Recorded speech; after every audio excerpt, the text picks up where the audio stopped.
nagkaiba, nararapat na ipaglaban ng tama.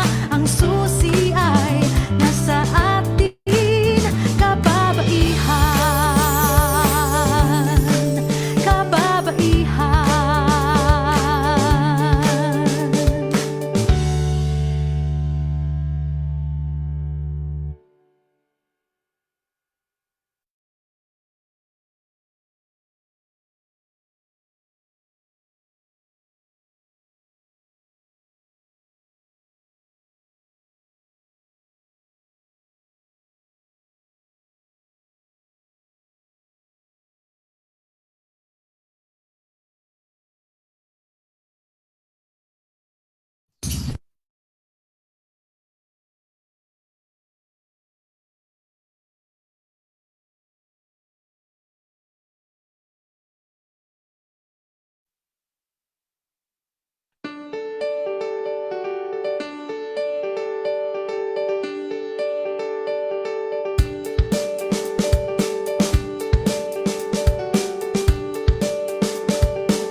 Anong nilalaman ng iyong puso? Iyong mga mithing bilang babae, komplikado man ay laging positibo.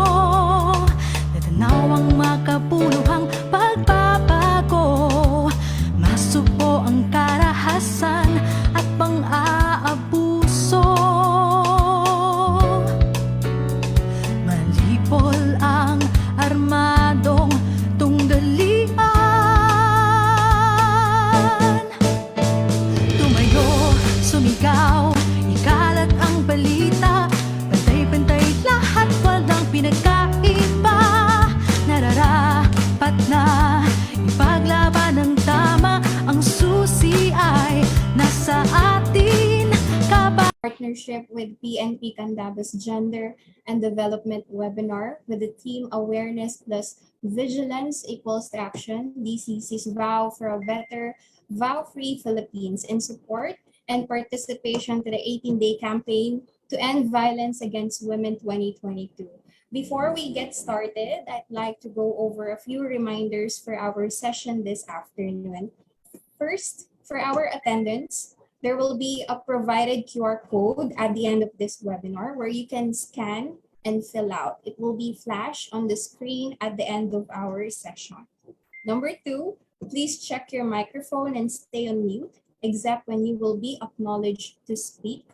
Third, you will have the opportunity to ask questions from our speakers at the end of their presentations. So if you have any questions, kindly tap the raise hand button or simply type your questions in our chat box so I can acknowledge them. And lastly, of course, we are live on our Facebook page, Davsu Candaba Campus. So for those students who may not be able to attend our or join our meeting here in Zoom, they can kindly tune in our Facebook page. So I think we can have a roll call. Okay, so I'll be calling different groups. So kindly say good afternoon, okay? Or kindly say hi, right? Let's start with our guest, okay? Some guests from the PNP Candaba. Of course, I would like to acknowledge the presence of Police Lieutenant Colonel Karen G. Clark.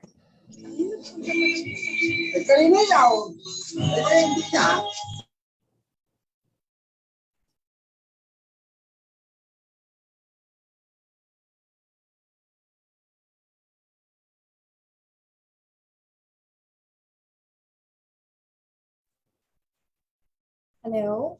Okay, I think she's not yet around. So we move to Police Staff Sergeant Myra Feji Pangan. Good afternoon po, ma'am.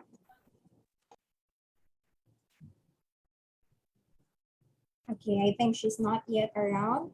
How about Police Major Anselmo C. Pineda? Good afternoon, sir.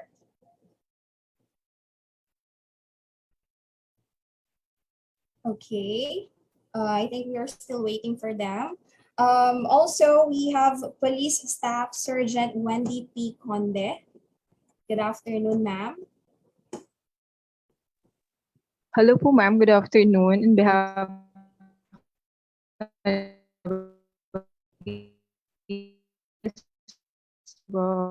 Meron lang po sila ng birthday greetings po para sa police provincial director po namin. Magko-connect sila in a while po.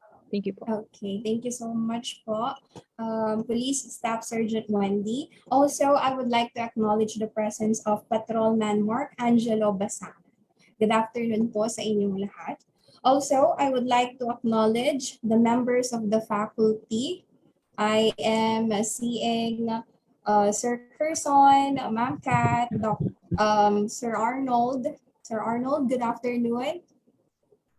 A godly afternoon.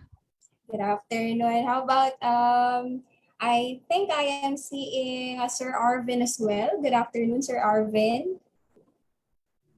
Good afternoon po. Okay, I am seeing Sir Darwin. Good afternoon, Sir Darwin. Good afternoon po. Okay. Also, we have Sir Angelo. Good afternoon, Sir Angelo. Good afternoon po. Okay, I am seeing Ma'am Fatima. Good afternoon, Ma'am Fat. And also, I am seeing Ma'am Mersene. Good afternoon, Ma'am Mersene. Good afternoon, ma'am. Okay, I am seeing Sir Redel. Good afternoon, Sir Redel. Okay, I am also seeing Ma'am Marjorie, Tia, Hello po. Sir Irish. Good afternoon po sa inyong lahat. Also, I would just like, okay, thank you po. I would also like to acknowledge the presence of our director, of course. Good afternoon, Ma'am Kat. Hello po, a godly afternoon to all. Okay, and also we have our non-teaching personnel. Good afternoon po. Good afternoon, ma'am. Okay, and also we have our student council, of course. They joined us this afternoon. Good afternoon. Okay, so I think they're still connecting. Also, we have our class mayors, okay? Class mayors from every section from different levels and programs. Good afternoon po sa ating lahat. Okay, so I think we just have to wait for our speakers, for our guests, okay? So since they are still doing something, so we can give them for some couple of minutes, okay?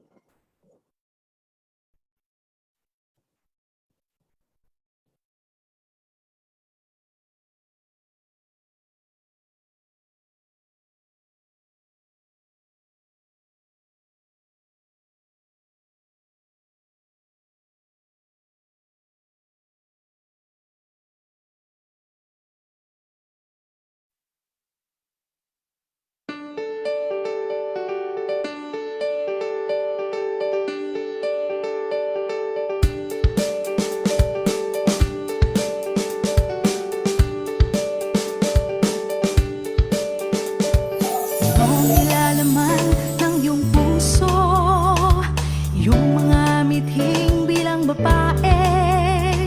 Komplikado man ay laging positibo, natanaw ang makabuluhang pagbabago. Masuko ang karahasan at pang-aabuso. Malipol ang armadong tunggalian.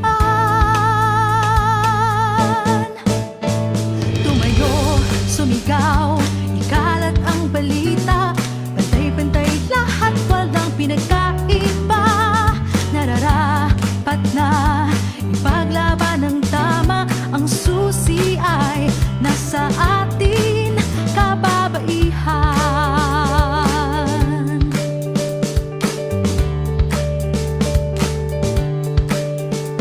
Ligtas na espasyo para sa batang babae.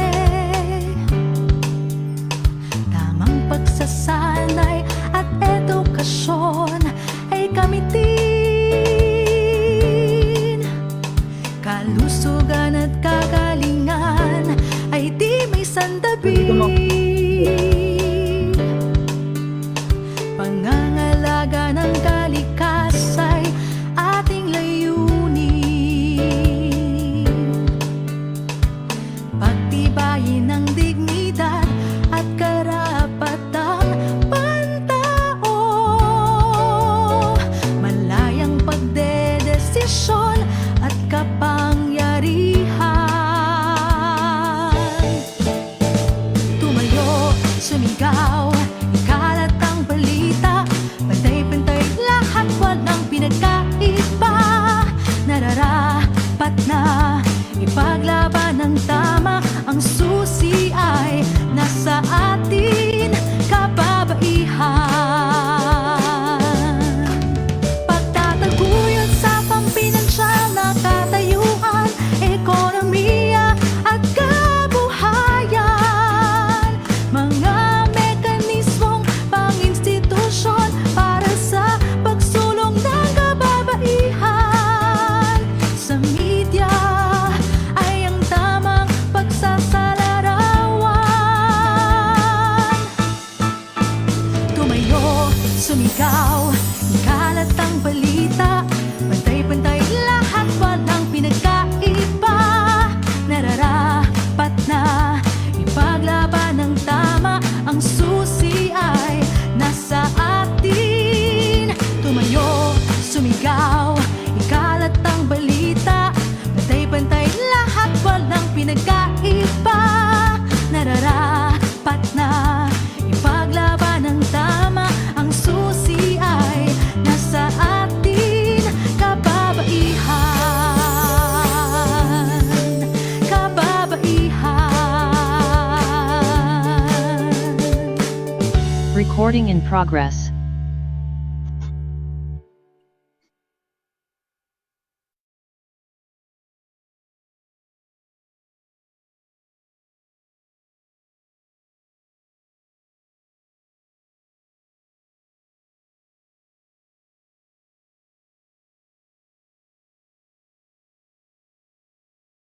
Sir, nakamute po kayo.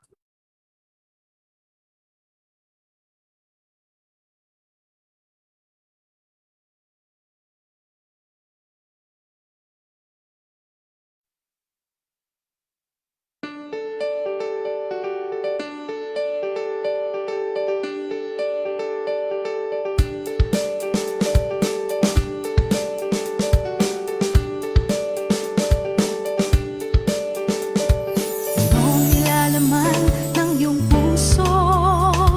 Iyong mga mithing bilang babae, komplikado man ay laging positibo. Natanaw ang makabuluhang pagbabago, masupo ang karahasan at pang-aabuso. Malipol ang armadong tunggalian. Tumayo, sumigaw, ikalat ang balita, pantay-pantay lahat, walang pinagkaiba. Nararapat na ipaglaban ng tama, ang susi ay nasa atin, kababaihan. Okay, so it's already 1:30. We can start now with our webinar. And of course, I would just like to acknowledge the presence of our first speaker, Police Staff Sergeant Myra Feji Pangan. Good afternoon po, ma'am. Good afternoon po. Okay, thank you so much po. So I think we can start. A godly afternoon to each and everyone. Welcome to our God-based webinar in support to the 18-day campaign to end violence against women 2022. I thank each and every one of you, especially our guests from the PNP of the Municipality of Candaba, our director, of course, members of the faculty, our student council, our non-teaching personnel, class mayor of every section in different levels and programs, and of course, the students who are watching via Facebook Live for joining us this afternoon. We really appreciate your presence and we hope that you will learn a lot from this webinar. So now this campaign is about ending violence against women.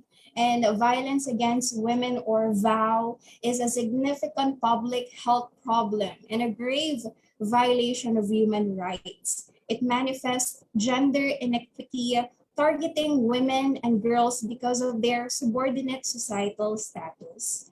The threats of violence can be experienced by every woman and girls that appears or have any age or skin color, gender identity, ethnicity, religion, disabilities, economic, and social status. And because VOW appears as one of the country's pervasive social problems, various measures and mechanisms have been employed and implemented to address it.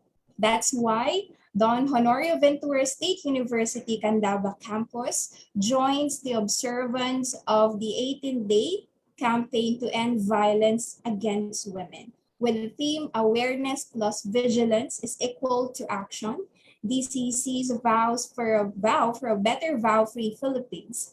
This theme aims to highlight the efforts to prevent and address vow in the campus and in the country toward the assessment of vow-related laws, implementation, and strengthening of the same.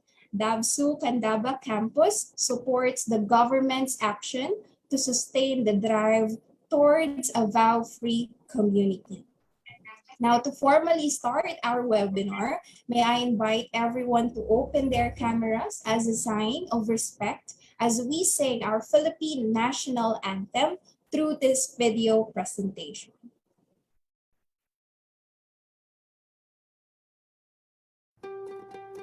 Noon pa man, malaki na ang naging bahagi ng mga kababaihan sa lipunang Pilipino.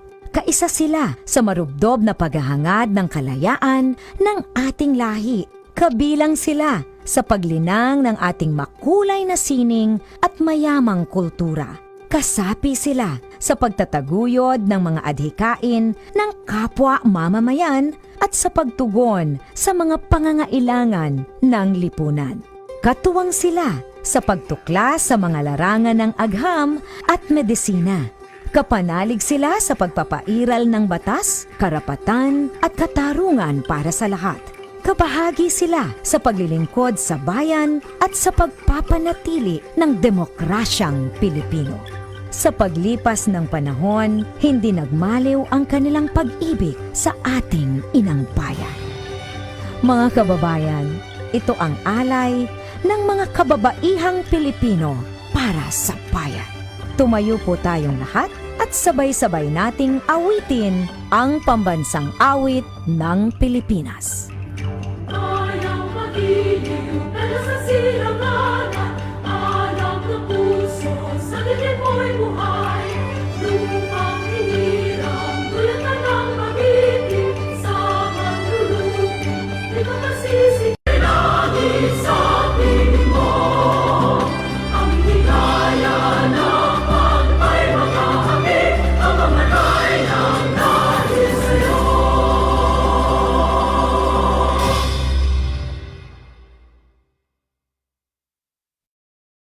Now, at this point, let us ask God's mercy and guidance as we pray our opening prayer through this audio-visual presentation.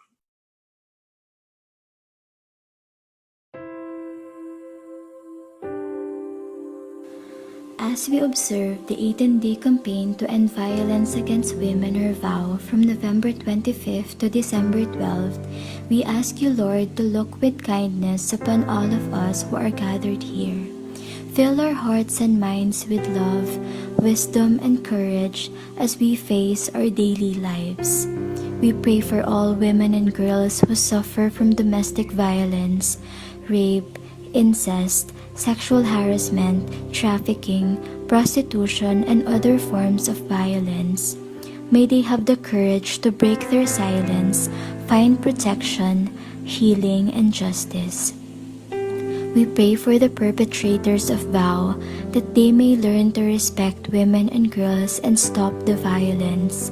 O loving Father and Mother, send us your Spirit so that everything that we do will be done with love and respect for our fellow humans. Regardless of age, sex, class, ethnicity, and ability, O powerful God, Develop in us a high regard for the thoughts, feelings, and experiences of everyone, and bestow on us the capacity to promote, protect, and fulfill the rights of women and girls. Almighty Creator, grant us the strength to stand up against all forms of violence happening to women and girls, the sharpness to recognize a silenced victim of vow, the courage to speak up against vow, the resourcefulness to help a victim of vow, and the resolve to never commit any form of vow. For all of this, we implore your guidance. Amen.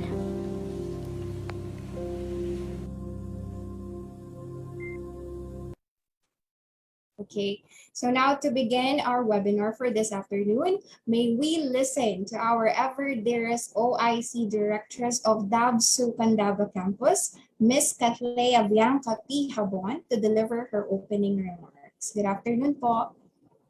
Good afternoon, Ma'am Liana. Thank you very much po.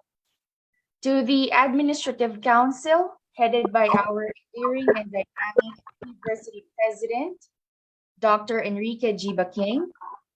To the Academic Council, headed by our Vice President, Engineer Reden M. Hernandez. One moment. There you go. I thought somebody was talking. To the other school officials, the DABSU Candaba faculty and non-academic staff, the Student Council, the class mayors, student organization officers, our very dear students from the different programs and year levels. My special greeting, of course, to the Chief of Police of PNP Candaba, Lieutenant Colonel Karen Clark, to our distinguished speakers, to the rest of the PNP Candaba who's joined us in this meeting, to everyone, males, females, non-binary, all orientations encompassed, a godly afternoon to all of you. I am privileged as the OIC Director of the DABSU Candaba Campus to share with you my 2 cents when it comes to gender and development. As a feminist myself, I have had my fair share of discrimination just because I am a woman. And so I feel passionate advocating the emancipation of women from all the stereotypes accorded to us by the patriarchal society just because we are deemed the weaker and the less capable sex. If you have noticed, the Chief of Police in Candaba is a woman. One of our resource speakers is a woman. One of our PSSGs is a woman too. And yours truly is a woman. We are all women capable of leading and making impact to the society, just like our male and non-binary counterparts. Our sex or our gender has never determined the kind of path, influence, reach, and possibilities we make for ourselves. Such is a true manifestation that in the 21st century and even then, women should have had the same amount of protection, opportunity, and recognition in the society because we are not only women, but we are also humans. It isn't the same amount of respect and acceptance that must be accorded to our LGBTQIA+ friends who have shown us many times that being different means being purposeful, relevant, and beautiful. This event, which is about the eradication of violence against women through awareness and education, is our simple attempt to elevate the consciousness and tickle the minds of our fellows who still live in the past. In this webinar, we shall unearth the many facets of gender, women, relationships, legalities, and actions that we can do to take part in the advocacy and to magnify our collective attempt to once and for all build a safe space for everybody. A safe space where people are viewed not according to their gender, their identity, but according to their nature and goodness. The theme, which is awareness plus vigilance equal action, rectifies the imperative that all of us must raise our voice, consciousness, and efforts to end violence against women, whether we are the victim, we are the enabler, we are the mere viewers of this violence. We all have to do our share because we have the will and the power to do what is right and lawful. Albert Einstein once said that the greatest evil is not doing evil, but rather seeing that evil is happening and not doing anything about it. I sincerely hope that through this webinar, more of us become more responsive and concerned to the pressing issues concerning our women and the marginalized gender communities in our country. Take advantage of this opportunity to ask questions, clarify issues, break stereotypes, and debunk notions and misconceptions that lead to our clouded judgment of people. As Gloria Steinem puts it, a gender-equal society would be one where the word gender, quote and unquote, does not exist, where everyone can be themselves. If we do the math and we eliminate any form of discrimination in the world, our society will become a spectrum of beautiful diversity. With that, I thank everyone for their kind attention. And once again, I welcome you all to this relevant webinar. Good afternoon po. All right, thank you so much, Directress, for that wonderful remarks. At this point of time, we will give the virtual floor to Police Lieutenant Colonel Karen G. Clark for the GAD inspirational message.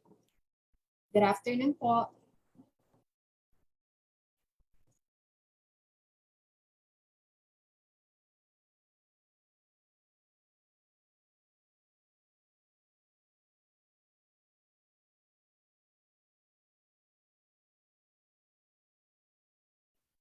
Ma'am Liana, let us have the speech of Ma'am Clark in a while.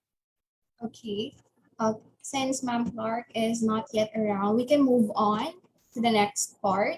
So at this juncture, let me call on our OSA coordinator, Ms. Jennifer C. Manuntag, for the statement of purpose. Good afternoon po. Good afternoon, ma'am. Am I audible? Yes po, ma'am. Loud and clear. Thank you so much. So good afternoon, everyone. Good afternoon to our dearest directress, Ma'am Catlea Bianca P. Habon, and to our faculty members, our non-teaching staff, together with our honorians who are watching here in us, that men are more dominant than women. Women was noted as uncertain and weak, where it has caused men to act whatever they want to do. They were sometimes abused, harmed physically and mentally. Indeed, in our society now, women experience inequality. So today, as we celebrate the 18-day campaign to end violence against women, together with the Gender and Development Unit and PNP Candaba, this undertaking wants to equip DCC honorians to end the cycle here. Honorians, ladies and gentlemen, let's all stop violence against women now. I believe and I hope after this webinar, after this undertaking, everyone will open their eyes to welcome men, women, and in between. That would be all for our statement of purpose. Good afternoon, everyone. All right, thank you so much, Ma'am Jen. So we will now proceed to our webinar proper. So before we start, may I see a reaction if you are ready and excited to have Mr. Simon to introduce the first speaker. Can I see any reaction from the participants from the webinar? Okay, I am seeing a lot of hearts actually. Okay, so I think everyone is ready. So without further ado, let's have Mr. Arnold C. Simon, our Campus GAD coordinator for technical support, for the introduction of our first speaker. Good afternoon, sir. A godly afternoon po, Ma'am Liana, and to everyone, a godly afternoon. Allow me to introduce to you our first speaker. Our first speaker is a graduate of Bachelor of Science in Nursing at the Our Lady of Fatima University, Venezuela campus. She is a registered nurse. She is a part of the Public Safety Field Training Program, Mabalasik Class of 2012, and to date, she's been in the PNP service for 10 years and 5 months, and currently, her posts are in the Women and Children Protection Desk, Human Rights Affairs Office, Station Health Unit, the Police Non-Commissioned Officer of the Candaba Municipal Police Station. Friends, ladies and gentlemen, and those in between, help me welcome our first speaker for this afternoon, Police Staff Sergeant Mayrafe Galang Pangan. A virtual round of applause. Good afternoon, ma'am. Good afternoon po sa inyong lahat. Audible naman po. Loud and clear, ma'am. Thank you po. Start na po natin dahil ano na po, enough na po yung pagpapakilala ni Sir Arnold sa akin. Thank you. Allow me to share po my presentation.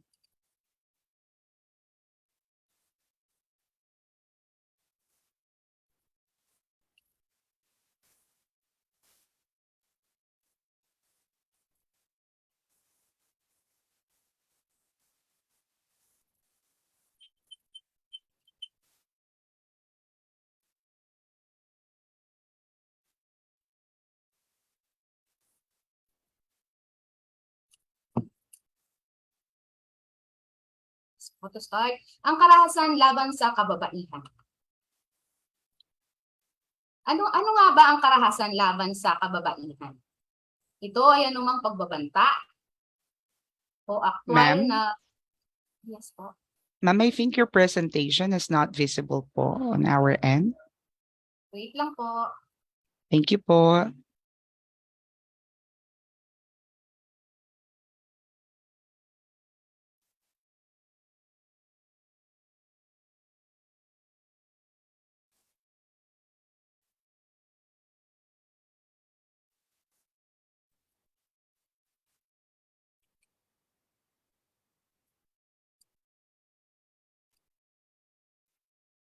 Wala pa din po.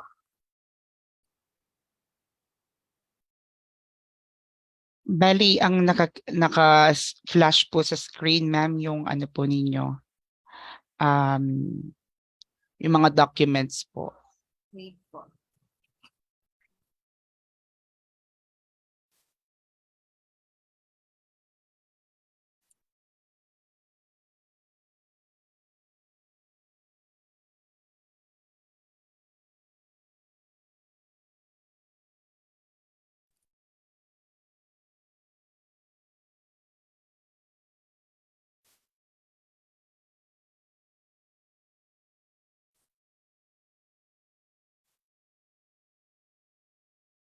Ma'am, is it okay if I will just be the one to present your presentation po? Sige sir, sige sir.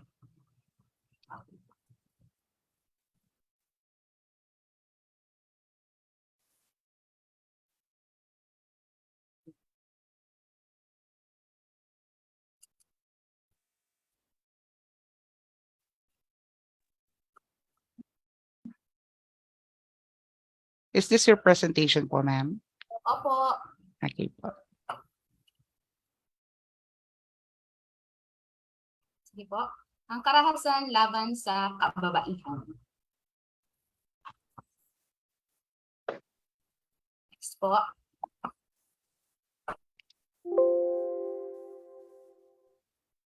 Ito ay anumang pagbabanta o aktwal na akto, asal o gawi na naglalagay sa panganib at nagbubunga ng pinsala at pagdurusa sa buhay, katawan, pag-iisip, dignidad at kalayaan. Alam niyo ba na sa loob ng 20 minuto ay mayroong nagiging biktima ng domestic violence o gender-based violence. Ang violence against women ay isang major public health problem at isang paglabag sa karapatang pangtao bilang babae. Ito rin ay isang uri ng gender-based violence na kung saan nangyayari at naisa sa katuparan ang karahasang ito dahil sa kanilang pagiging babae. Dahil kung saan ang mga babae daw ay mahina sa kanilang mga paningin. Next po. Ayon sa World Health Organization or WHO, may isa sa 3 babae sa buong mundo ang nakakaranas ng pisikal o sexual na karahasan sa kanilang buhay at madalas sa mga karahasang ito ay ang kanilang mga partner, asawa, boyfriend o dating nakarelasyon ang siyang may gawa. Ano nga ba ang mga epekto ng karahasan laban sa mga kababaihan? Sabi dyan, permanente o pansamantalang kapansanan, pagbaba ng tingin sa sarili, pagkakaroon ng matinding pagkatakot na maulit-muli ang pang-aabuso, pagkasira ng pag-iisip, pagkakaroon ng takot na makipagtalik, pagkamuhi sa mga lalaki, kawalan ng kakayanang makapagtrabaho. Maliban sa mga sakit na nagkakaroon din sila ng mga long-term or mental health problem na madalas ay hindi na nabibigyan ng pansin at kung saan kapag hindi nabigyan ng lunas ay nauuwi sa pagpapakamatay or pagsusuicide.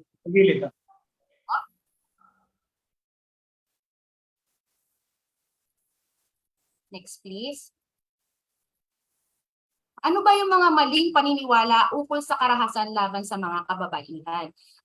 Nangyayari lamang daw ito sa mga kababaihang mahirap o walang pinag-aralan. Ang karahasan po, walang pinipili. Mayaman ka man, mahirap ka man, may pinag-aralan ka man, o wala.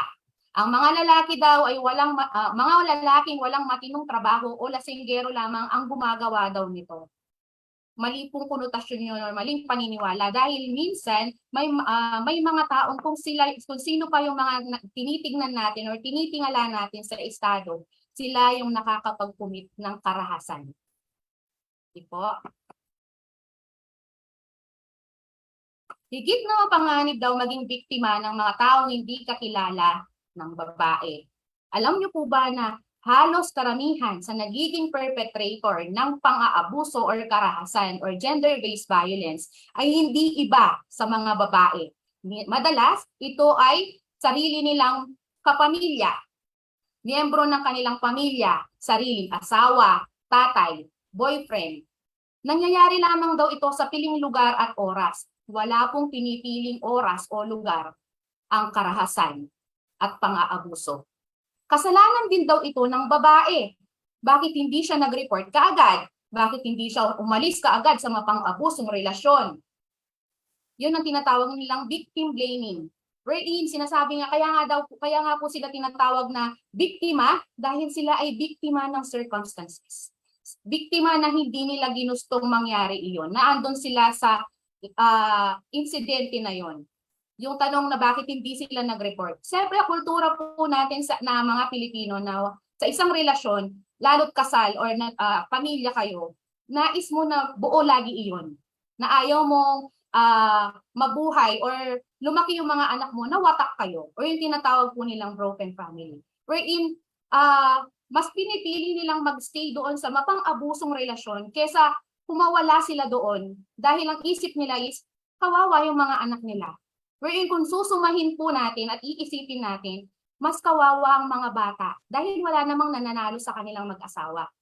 Ang talo doon, yung kanilang mga anak kasi nakikita nila kung ano yung pag-aaway or mga nangyayari bilang mag-asawa sa kanilang mga magulang. Na kung saan dadalhin ng mga bata kapag sila ay lumaki na maaring sila din pagdating ng araw kung nakikita nilang sinasaktan ng kanilang ama, ang kanilang ina, darating ang araw ang mga anak nila na lalaki, possible na maging ganun din. Akala nila, gagayahin nila yung ginagawa ng tatay nila na okay lang na manakit ng babae, okay lang nasaktan ng kanilang mga partner. Kaya po siguro hindi sila ganun kaagad nakakapag-report. Mas pinipili nila, mas tinitiis nila. Doon sila sa side na pamartir. Pero ngayon sa mga panahong ito, marami na po ang mga may boses at naglalakas ng loob na mga kababaihan na ipagtanggol ang kanilang mga sarili. Next po.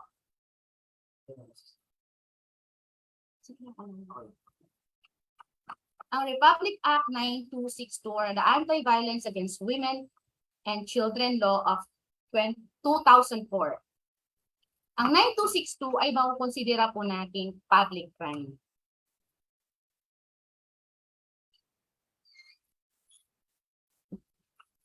Ano-ano ang mga karahasang sakop ng batas na ito? Next slide please. Ang una po ay ang karahasang pisikal, karahasang sexual, karahasang psikolohikal, at ang pang-aabusong pang-pinansyal. Ang karahasang pisikal ay ang pananakit sa katawan, pagsampal, pagsuntok, pagsipa, pagsabunot, pananakit involving physical po. Next po, karahasang sexual, rape o panggagahasa, sexual harassment, akto ng kalibugan o kahalayan, pagtrato sa babae o sa kanyang anak bilang sex object, pagbitiw ng mga salitang sexual na nakasisira sa dignidad ng isang babae, physical na pag-atake sa mga sexual na parte ng biktima. Dito po siguro magtataka kayo bakit merong rape or panggagahasa. Kasi ang mag-asawa po, sa mag-asawa, meron po tayong tinatawag na marital rape. Na kapag si Mister pinilit si Mrs. at ayaw naman ni Mrs., pinwersa siya, nasipingan, or mag-sex sila, yun po ay pumapasok sa karahasang sexual ng 9262 of 2004. Yung pagtrato sa babae at kanyang mga anak bilang sex object, yung pong tipong pinaguhubad sila sa kanilang harapan or pinapanood sila na i-mutilate ang kanilang mga parte ng kanilang masiselang bahagi ng katawan, yung mga pagbibitaw ng masasakit na salita na nakakadegrade sa emosyon at pagkatao ng isang tao at ng isang babae. Next po. Yung mga persahang pagpapanood o pagpapabasta sa kanilang biktima ng malalaswang palabas. Yung minsan po, di ba, yung merong mga partner na gusto nila is merong munang foreplay. Kung tawagin, pinapapanood sila ng porn movies. Tapos gagayahin, ganun po. Mga persahang pagpapagawa, kasi ang ano po nun is parang hindi mo binibigyan o hindi mo nire-respeto yung karapatan ng yung partner. What if kung ayaw naman niya yon? What if kung uncomfortable siyang gawin yon? Uncomfortable siyang panoorin yon? At gagawin yon, gagayahin ninyo bilang mag-partner. Pagpersa sa biktima na gawin ng anumang sexual na akto sa pamamagitan ng dahas, pisikal o anumang pananakit, pamimilit o mga pagbabanta.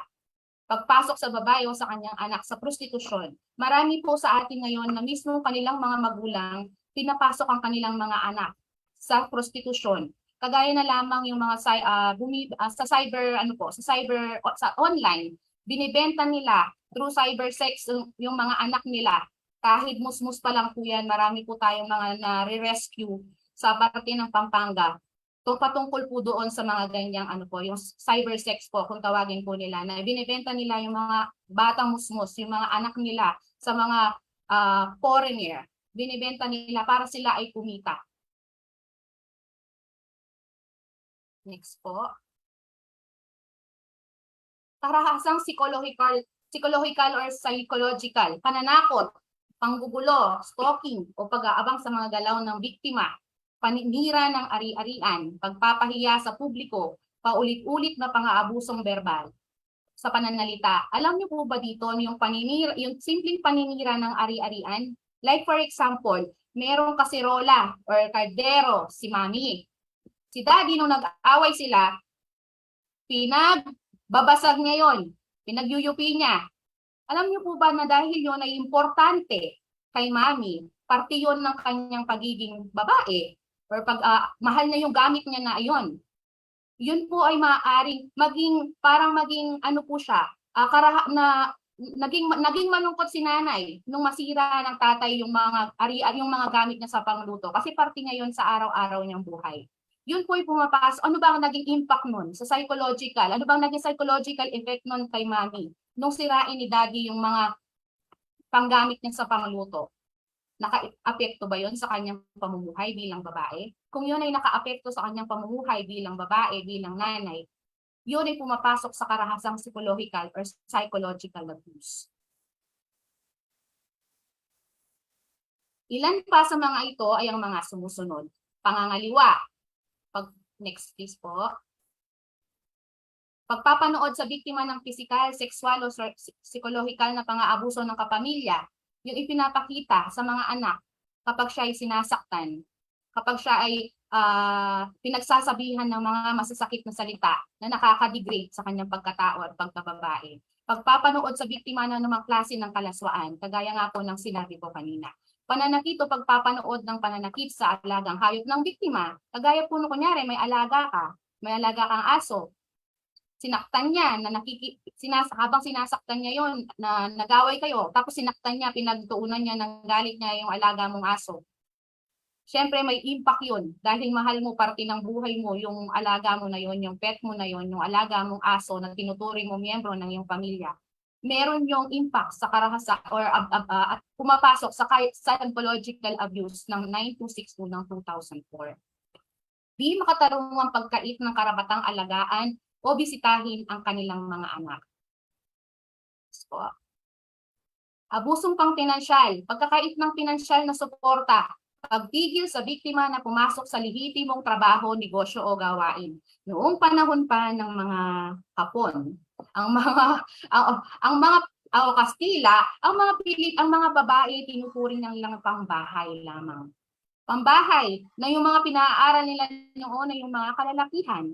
Dahil ang mga babae daw ay mag-aalaga lang ng anak, mag-aasawa, magsisilbi sa kanilang magiging asawa. Na sa paglipas ng panahon, naging pantay-pantay na ang tingin ng lipunan sa babae at lalaki. Noon, sabi nila hindi kayang mamuno ng isang babae sa bansa. Wherein nagkaroon tayo ng babaeng presidente, si President Aquino at si President Macapagal Arroyo. Ngayon, inaano na natin na welcome na ang mga babae na tumakbo sa politiko. Na nabigyan na ng boses ang mga kababaihan na maipakita na sila kaya din natin gawin ang ginagawa ng mga kalalakihan. Pagkait ng karapatan sa ari-arian ng mag-asawa, ito man ay conjugal o community o co-ownership, pananira ng ari-ariang pambahay at pagkontrol sa sariling pera o ari-arian ng biktima. Lahat ng naipundar sa pagsasama sa loob ng sa kanilang kasal o hindi man sa kanilang pagsasama po sa bilang magkarelasyon, yun po ay matatawag po nating conjugal property o co-ownership ang tawagin po. Sino ang maaaring maparusahan? At sino daw ba ang pwedeng mag-report? At sino ang maaaring maging biktima? Sino ang maaaring maparusahan? Kahit sino. Sino ang maaaring maging biktima? Asawa, dating asawa, nobya o karelasyon, live-in partner, ang kanilang mga anak, lihitimo man yan o hindi, anak na babae kahit hindi ito ang anak ng may sala. Dito po sa yung asawa, yung legal na yung asawa, mag-asawa sila kinasal, dating asawa, dating naging karelasyon, naging ka-one night stand for as long as meron po silang naging sexual intimacy. Kung tawagin po natin, ay pumapasok po sa 9262. Yung mga anak sa tinatawag nilang illegitimate, pantay naman na po ang karapatan ng legitimate at illegitimate ngayon.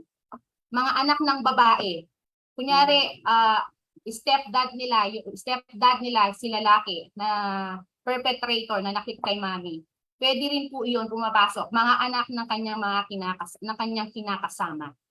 Sino po ba ang pwede daw, ang bawsi daw po ba is nasisettle or nakakapag-mediate daw po ba ang mga sa barangay? Ano daw po ba yun? Pinag-aareglo daw po ba? Hindi. Hindi po iyon pinag-aareglo sa ilalim po ng ating batas. Kasi sabi nga po nila, public crime po yun. Wala pong, hindi po dapat pamasukan or panghimasukan ng DSWD, ng PNP at ng barangay ang pagsasampa ng complaint or kaso ng isang babaeng biktima ng 9262. Next po. Ano ang mga remedyong maaari niyang gawin o gawin ng isang biktima? Magsampa ng kasong kriminal o humingi ng barangay temporary or permanent protection order. Ang pagsasampang kriminal po sa ilalim ng remedyong ito, kung mapapatunayan nagkasala ang akusado, ay mapaparusahan siya ng pagkakulong. Ang unang remedyo pagsampa ng kasong kriminal, sino ang maaaring magsampa? Kahit sino na mayroong personal na kaalaman ukol sa krimen. Dahil nga po ang 9262 ay isang maituturing na public crime. Saan ito isasampa? Sa regional trial court or yung family court po natin kung tawagin. Kailan? May prescriptive period. Penalty, pagkakakulong, pagbabayad at counseling. Pangalawang remedyo, yung tinatawag po nating barangay temporary or permanent protection order. Ang silbi ng protection order ay ang pagpapatigil ng pang-aabuso sa babae o bata at iba pang mga relief. Ito ay maaaring isampa ng mag-isa o kasabayan isa pang kasong sibil o kriminal.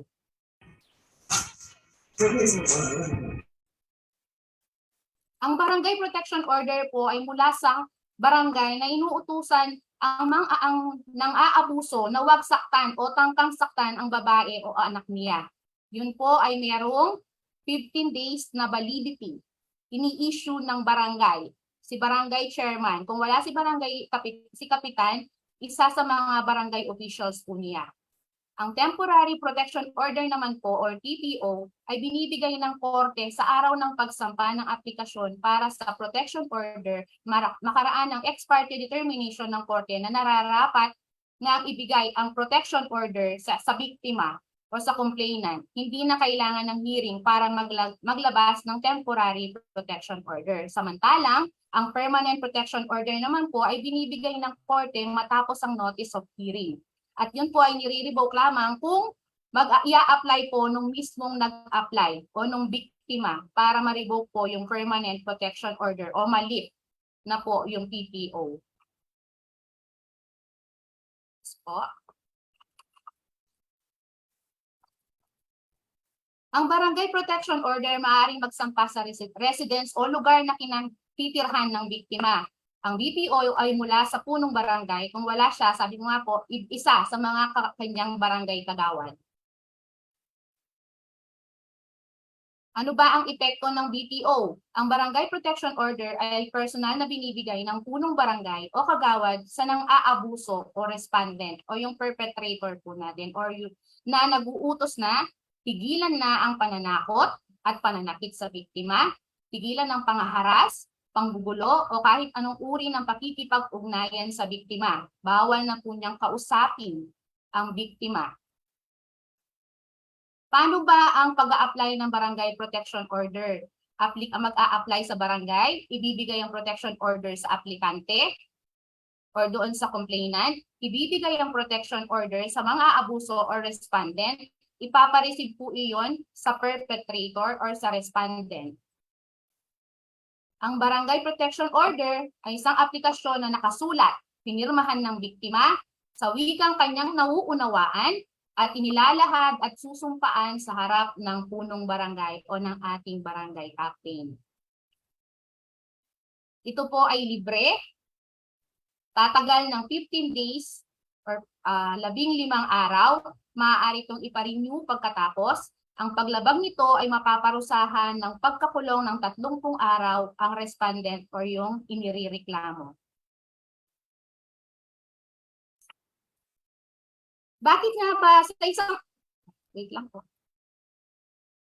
Ang kampanya po ng PNP, ang layunin po ng Philippine National Police na mas maging aware sa pagkakandak po natin ng mga ganitong activity, layunin po ng Philippine National Police na mas maging aware ang mga kababaihan, pati na rin ang lipunan sa kanilang mga karapatan, patungkol at tungkulin upang wakasan ang pangmamaltrato, pang-aabuso sa mga kababaihan. Napakalaking tulong ng mga ganito po activity na ginagawa po natin, kaya malaki po ang pasasalamat namin sa DABSU na nagtandak po sila ng ganitong activity upang mawakasan ang karahasan Dahil kami po sa PNP, ang Candaba Municipal Police Station po, sa pangunguna po ng aming Chief of Police, Police Lieutenant Colonel Karen Clark, at inyo pong lingkod ay pinapaalam na meron pong tanggapan na umahawak sa mga kaso patungkol sa mga kababaihan at kabataan o ang Women and Children Protection Desk o Women's Desk po, na kung saan meron pong counterparts sa mga barangay, ang mga BAU officer po natin. Kung hindi man natin ma-prevent dahil andyan na po ang kaso, at least man po ay matulungan namin kayo na maipakulong ang mga perpetrators para hindi na dumami at tumaas ang karahasan patungkol sa mga kababaihan at kabataan. Kung susumahin mo at itatanong mo, bakit nga ba napakarami pang wana o kababaihan ang patuloy na nagiging biktima ng karahasan o ng violence against women and their children? Pinagsasamantalahan, imbes na pinahalagahan, at paulit-ulit na pinagkakaitan ng karapatan. Bakit patuloy pa rin ang pang-aabuso? Bakit parami ng parami ang patuloy na naaabuso? Bilang lalaki o bilang huwag manakit, huwag mang-abuso. At huwag maging mapagsamantala. Ikaw na babae, alamin mo ang iyong karapatan. Huwag matakot dahil gabay at kakampi ang batas.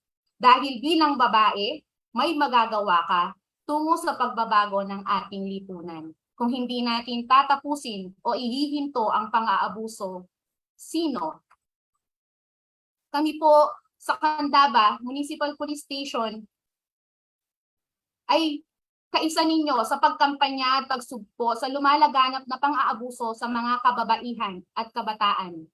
Hinihikayat din po namin ang ating mga guro, mga kabataan at grupo ng mga kababaihan na magtulong-tulong sa pagbibigay proteksyon at pangangalaga at pag-alalay sa muling pagbangon ng mga BAU survivors. Huwag po nating gawing biro ang mga usaping patungkol sa pang-aabuso sa mga bata at kababaihan. Dahil may obligasyon ako, ikaw, tayong lahat, tungkulin po nating wakasan ang karahasan sa mga kababaihan. Bago ako magtapos, nais ko pong mag-iwan sa inyo ng tanong na maaari niyong pagbulayan o pagmuni-munihan. Ano nga ba ang maitutulong ko, natin, kung hindi natin tatapusin o ihihinto ang pang-aabuso? Sino? Tandaan, ikaw ay may karapatan, ikaw ay may kakampi, huwag matakot dahil kami ay katubon ninyo. Life is beautiful. Kaligtasan nyo, sagot ko, tulong-tulong tayo. Muli po, maraming salamat po sa inyong lahat. Ito po muli ang inyong aling pulis, Police Staff Sergeant Myra Peji Pangan. Thank you very much, Police Staff Sergeant Myra Feji Pangan, for that very interesting talk. It's really an eye-opener for everyone that VOW is very rampant and we should be all aware on how to address it. Now, if anyone has questions for Ma'am Myra Fe, you can simply tap the raise hand button or type your questions in our chat box. And also for those students who are watching via FB Live, you can also type your questions in the comment section, and our technical team will choose 5 questions that will be answered by our dear speaker. Yes po, napakaganda po ng topic na na-discuss ni Ma'am Myra Fe, no? Meron po ba kayong mga katanungan about sa kanyang topic? Maaari niyo po itong i-type sa ating chat box. Okay, galing po kay Ma'am Kat. Maraming salamat po, Ma'am, sa napakagandang pagpapaliwanag ninyo sa ating paksa. I agree po, napaka-detalyado at napakagaling ni Ma'am Myra Fe po, no? Okay, we have one question po, Ma'am Myra Fe. Galing po sa ating GOT coordinator, kay Mr. Simon. Sabi niya po, may I ask po, what if ang victim ng VOW ayaw niyang magreklamo? As a friend, pwede po ba akong lumapit sa barangay nun kahit na ayaw ni friend na victim? Ayun po ang Dahil nga po katanungan. pinukonsider natin na public crime po ang 9262, maaari po kahit sino na nakakaalam na mayroong personal knowledge doon sa pang-aabuso. Pwede po kayong maging complainant. Ang magiging usapin po natin doon, ikukorek na lang po ako ng aming deputy na kasama po natin ngayon na magdi-discuss din po doon sa mga legality. Kung mali po ang aking or kulang, dadagdagan na lang po ni sir. Ang magiging lang po natin doon usapin is kung yung witness, yung kung mismo inabuso. Kung ba niya na hahayaan ba niyang makulong or sampahan ng kaso ang kanyang asawa. Okay, thank you so much po, Ma'am Myra, speaker. Go ahead, sir. Okay, thank you po, Ma'am Myra Fe, for that very wonderful and very practical explanation po of your topic. We learn a lot po, especially me po, I learn a lot from that topic of yours po. Thank you po. And even before po we proceed to our next resource speaker, I would just like po to acknowledge the presence of our Police Lieutenant Colonel, Ma'am Karen Clark. Ayun po. I think she is to deliver po her God inspirational message. So if we may give the floor to our to Ma'am Karen. Sige po, ma'am. Let us have first po the God inspirational message. Thank you po.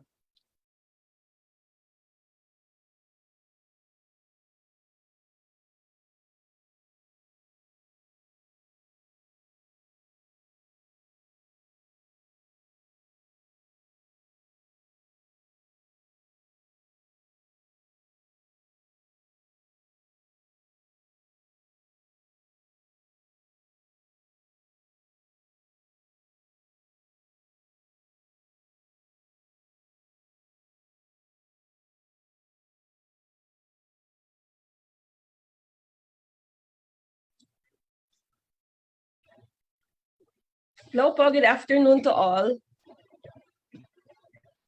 Good afternoon po. Yes, I'm very glad that we have pushed through with this activity. And I hope this is just the start of many more similar activities in the days to come. So we in the PNP, particularly Candaba Municipal Police Station, we are very happy that we have finally started this partnership with DABSU. And knowing that DABSU is an academic institution that's respected here in the province, and we also would like to help with you in terms of maybe giving some insights and some information to the students. And today, the topic that Myra Fe had shared with us is very important for our awareness. And I am glad that we have come together in this activity, and we look forward to more activities in the future. Thank you very much, and good afternoon.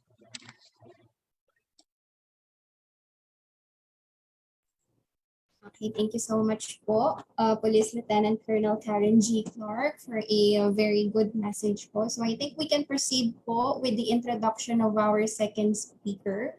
So once again, Mr. Arnold C. Simon, go ahead po. Thank you for that po. Again, a godly afternoon po. Now we are down to our second resource speaker. And our second resource speaker for today is a political science and a law graduate in the Harvardian colleges. He also took up a bachelor's degree in criminology at the University of La Salette. He's a part of the Public Safety Basic Recruit course, class of 1999. And to date, he's been in the PNP service for 23 years and 2 months.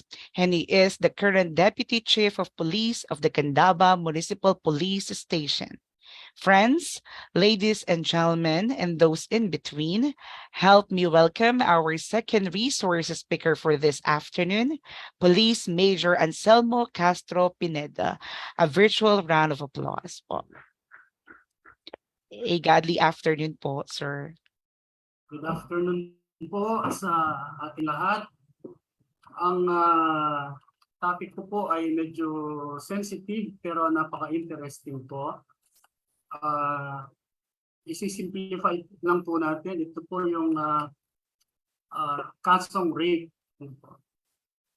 Ang rape po ay dating private crime or crimes against chastity, na kung saan ang pwede lang magreklamo ay yung biktima. Kung hindi pwede yung biktima, yung kanyang magulang. Kung hindi pwede yung magulang, yung lolo, yung lola, ang DSWD, ang PNP, in that order. Whereas kung public crime po siya, kahit ang sabi niya ni Marife kanina, kahit sinong tao na nakakaalam o may personal knowledge doon sa pangyayaring crime, pwedeng mag-file ng kaso. Kahit po kami ngayon, dati yung mga pulis po ay hindi pinapayagang mag-file ng mga kasong rape. Pero ngayon po dahil ito ay public crime na, pulis po ay pwede nang mag-file ng kasong rape. So ang rape po ay may tatlong batas po tayong ginagamit bilang referensya. Yun pong Revised Penal Code, ang Republic Act 8353 or the Comprehensive Anti-Rape Law, at saka po yung Death Penalty Law or RA 7610. Rape is committed by a man having carnal knowledge of a woman. No? Kapag ka po yung isang lalaki with the use of, number one, with the use of force, threat, or intimidation, or number two, if the victim is otherwise deprived of reason dahil siya ay nilasing, pinainom ng droga, or pinainom ng gamot na nakaka-induce na makaramdam ang isang babae na maghanap ng sex, or kung ginamitan siya ng fraudulent machination or with grave abuse of authority, sa tatlong pamamaraan po na iyon, pwedeng makumit ang rape, no? Ng isang lalaki sa isang babae. Yun po yung rape proper. No? Pagka ganun po na ginamitan ng penis to the vagina of a woman, wala pong bail yun. No? Walang bail. Pero meron din po tayong rape na tinatawag na sexual assault. No? Ang rape through sexual assault ay pwedeng yung penis through other opening like mouth or anus. Yun po, sexual assault. Ang penalty po niya medyo mababa. Yung rape proper po ay meron siyang parusang reclusion perpetua or 40 years. Maximum na 40 years. Yung sexual assault, meron lang po siyang maximum na 12 years. At meron siyang bail. Ang bail po niya, medyo mababa lang din, 200,000 lang. No? So ulitin ko po, ang sexual assault po ay pwedeng yung penis i-enter niya sa mouth or anus of the victim. O kaya naman gagamitin siya ng object, no? Yung vagina, papasukan siya ng suspect, ng offender, ng object. So yun po ikasama sa sexual assault. So yung object pwede pong ilagay sa mouth, pwede rin ilagay sa anus. Or yung vagina, pwede mong gamitan ng finger or any object. Mga sexual assault po yan. Mere touch po ng penis or any object dun sa labia minora ng vagina of the victim will consummate the crime of rape. Wala po tayong kasong frustrated rape. No? Walang kasong frustrated rape, pero meron tayong attempted rape. Attempted rape siya kung halimbawa kinubaran mo na siya, then you made an attempt to penetrate yung victim, ano po yun, attempted. Pero pag yung ano po, yung penis niya ay nag-touch na doon sa labia minora ng victim, consummated na po ang rape. Okay po. So ang rape po ngayon ay meron pong bagong amendment, kailan lang po, no, yung Republic Act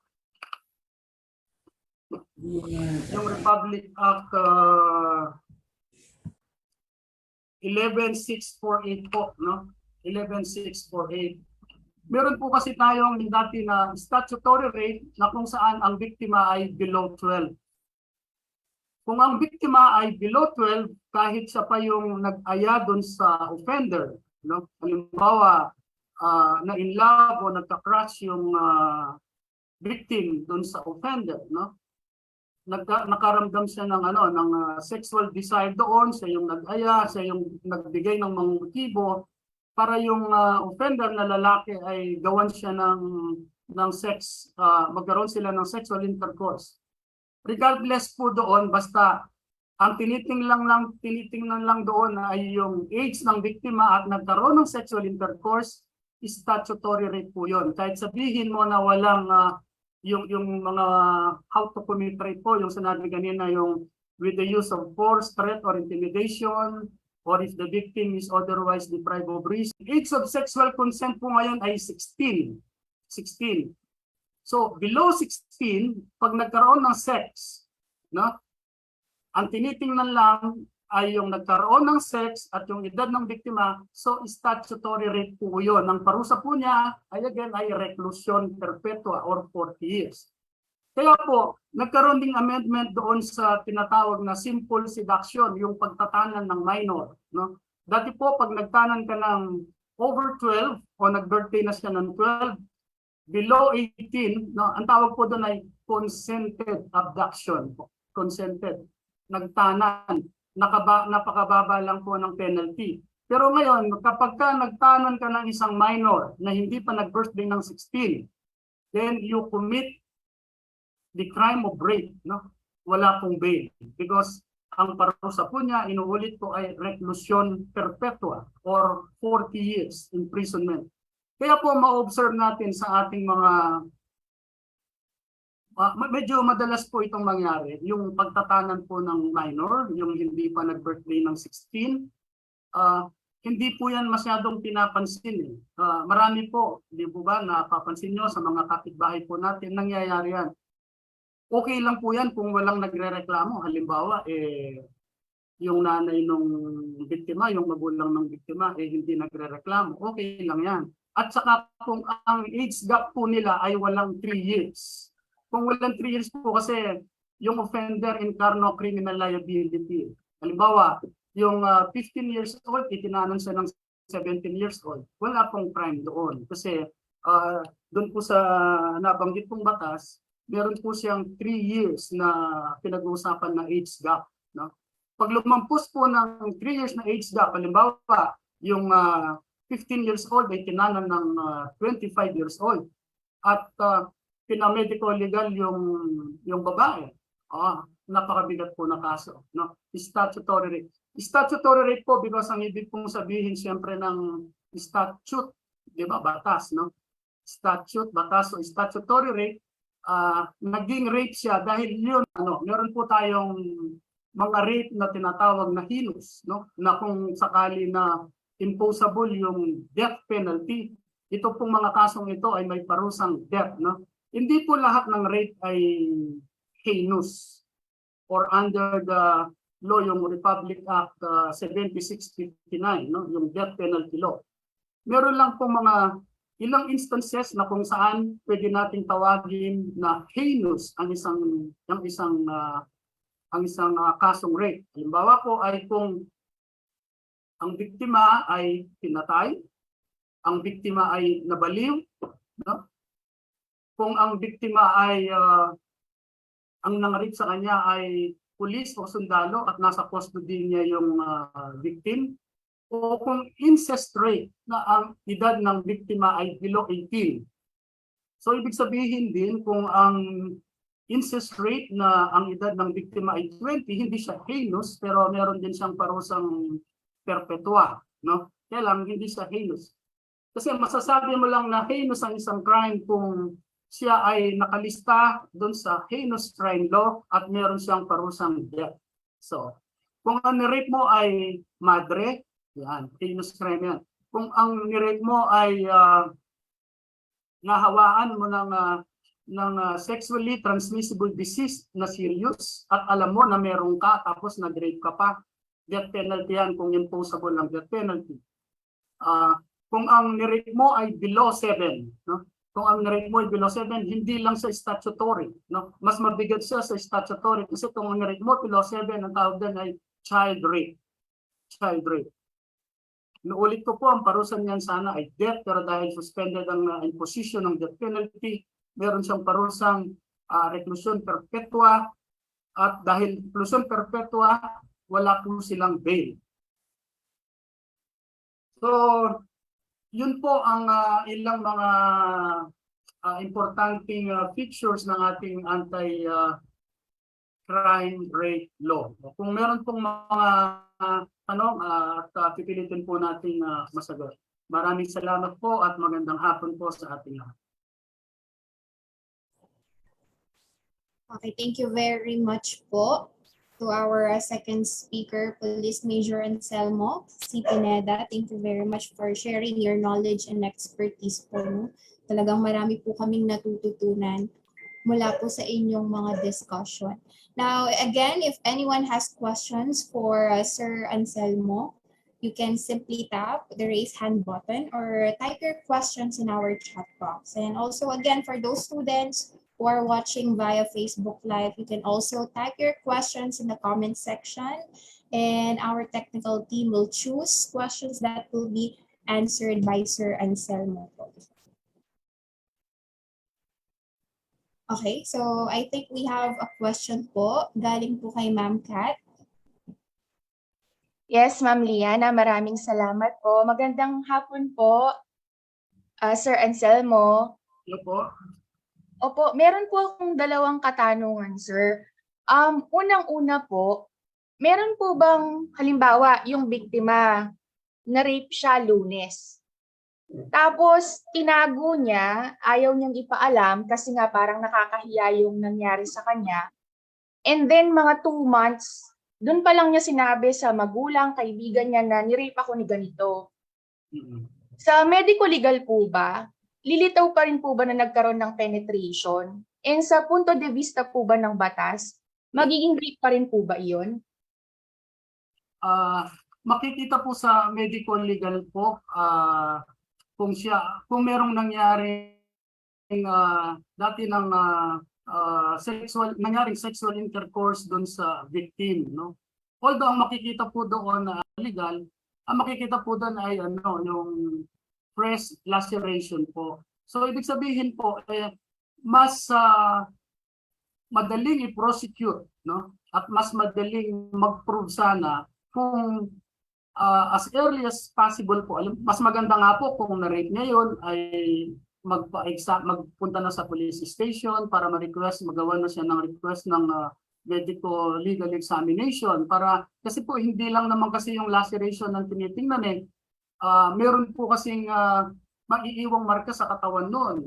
Halimbawa sa yung semen na naiwan ng lalaki o doon sa mga kuko ng victim, pwedeng may mga makuha doon. Ano po?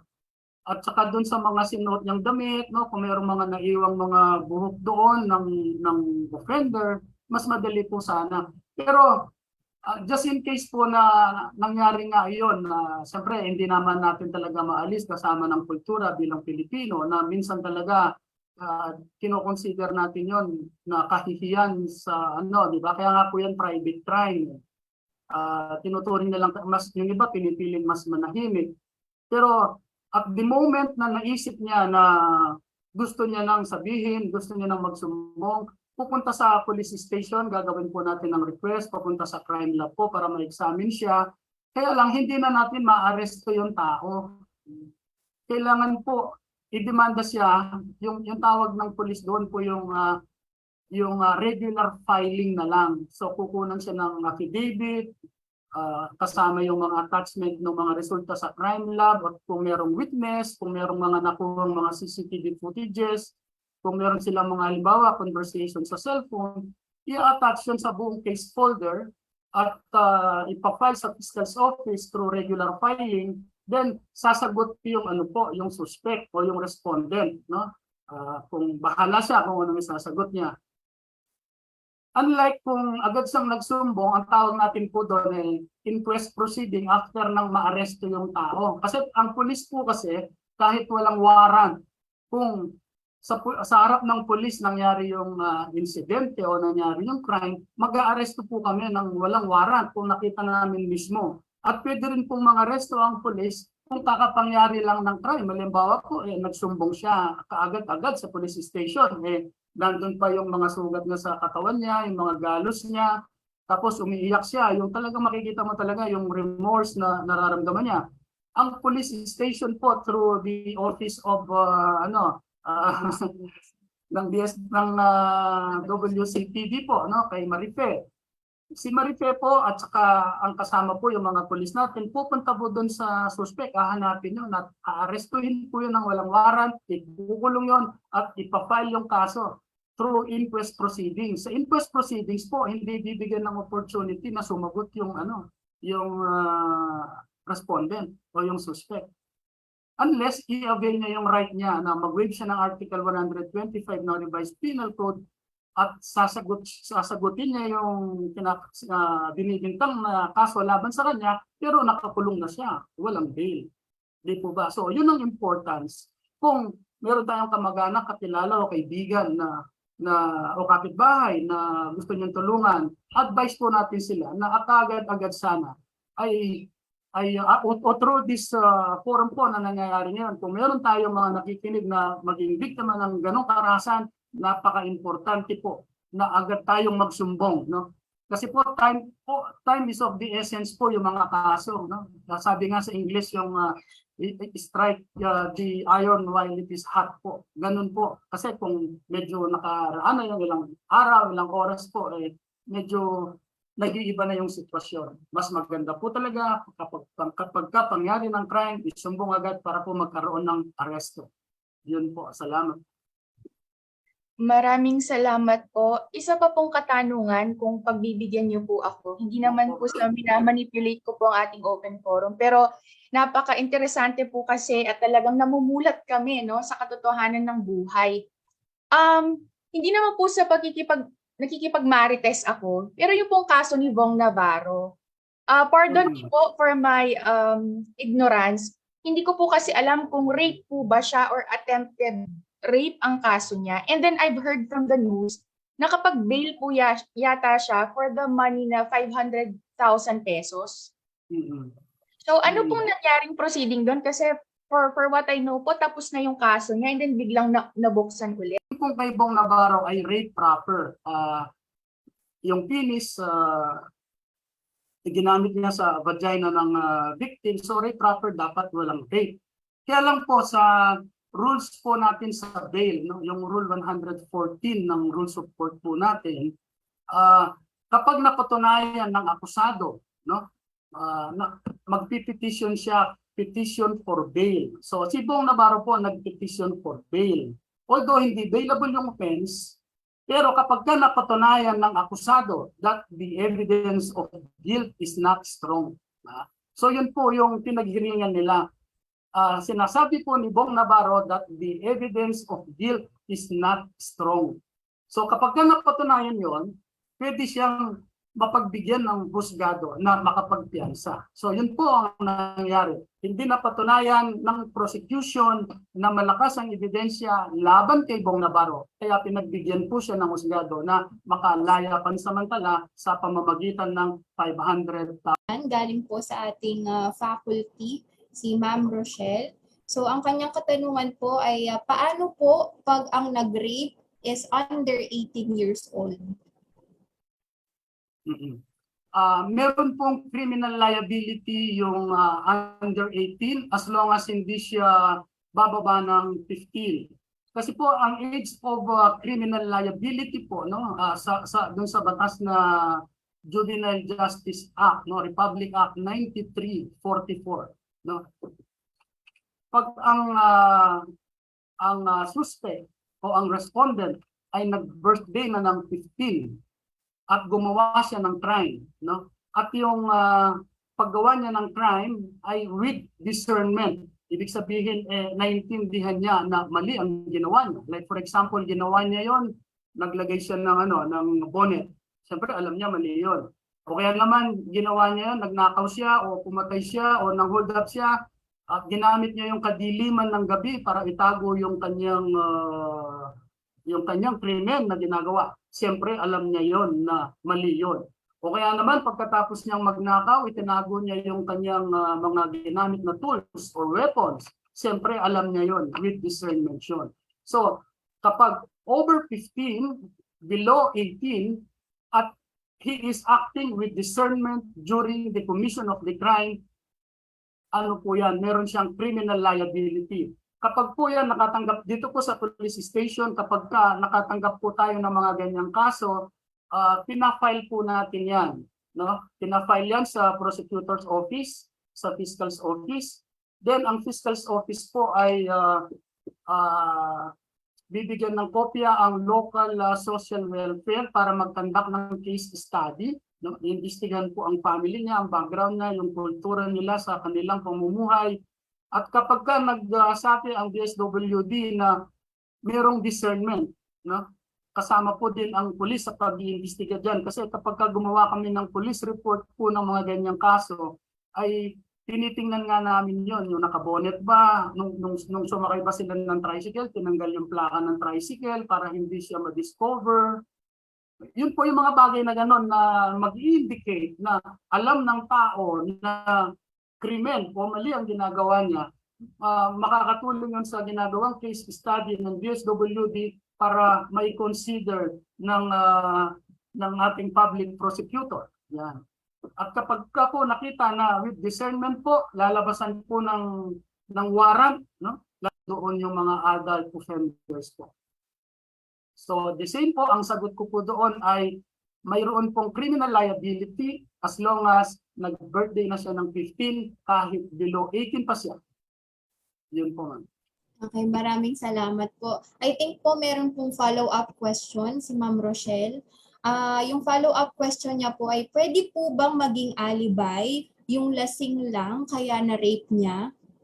Yun po yung kanyang katanungan. Sa revised penal code po, tinatakil po yung ganyan po, yung kung tinatawag na alternative circumstances po, sabi niya.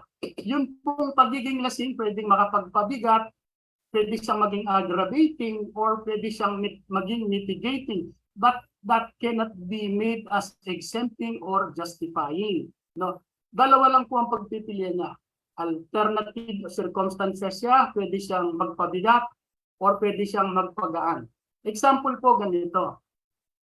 Lasing ako, nung nirape ko siya, mitigating yun. Mitigating po yun. Pero kung naglasing ako, para magawa ko yung rape, aggravating po yun. Kung sinadya kong maglasing para magkaroon ako ng lakas ng loob para gumawa ng isang krimen, aggravating. Pero kung dahil sa kalasingan ko, halimbawa po, lasing ako, dumating yung babae. Dahil sa kalasingan ko, lasing din siya, may nangyari sa amin. May pamumwersang nangyari, may pamumwersa akong ginawa dahil lasing ako, mitigating po yun. So yun po ang epekto ng kalasingan. Kaya sabi nga po, kung may alak, may balak, aggravating po yun kasi sinadya mo munang uminom ka bago ka gumawa ng krimen dahil may binabalak ka doon sa kainuman mo, aggravating po yun. Totoo po yun. Opo. Okay, Sir Anselmo, mukhang marami po talagang nagiging interested sa ating usapan at marami pong nagpapadala ng kanilang mga katanungan. Ang ating pong next question ay galing po kay Sir Simon, member po ng ating faculty. Ang kanyang tanong po ay, Sir, yung mga batas po na meron po tayo about rape, pasok rin po ba yung mga lalaki doon? Or meron pong separate? I mean, hindi masyadong napag-uusapan pero baka meron rin pong nakakaranas from guys or victim ng rape. Ayun po ang kanyang katanungan. Yun pong rape proper po, sa lalaki lang po ang offender doon. No? Yung rape proper kasi penis to vagina yon. Pero po yung sexual assault, sabi nga po dun sa batas, committed by any person by inserting into another person's mouth. Okay ba? Okay. Doon sa sexual assault, ang sabi po niya, committed by any person. Sabi niya, period.